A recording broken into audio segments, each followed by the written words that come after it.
এদেশে মসজিদ মাদ্রাসা বেশি, শুধু তাই নয়, এদেশে ১৫০০ বছর আগের মদিনাতে যখন ইসলাম গিয়েছে, বাংলাদেশে সেই সময় ইসলাম প্রবেশ করেছে।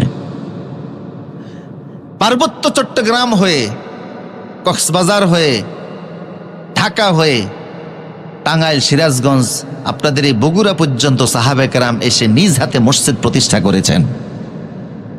রাসূল সাল্লাল্লাহু আলাইহি সাল্লামের মামা আবু ওয়াক্কাস রাদিয়াল্লাহু তাআলা আনহুর নেতৃত্বে 4 জন সাহাবী বাংলাদেশে এসেছিলেন।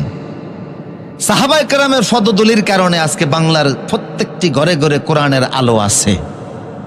লক্ষ লক্ষ মুসলমান, লক্ষ লক্ষ টুফি, হাজার হাজার মাদ্রাসা।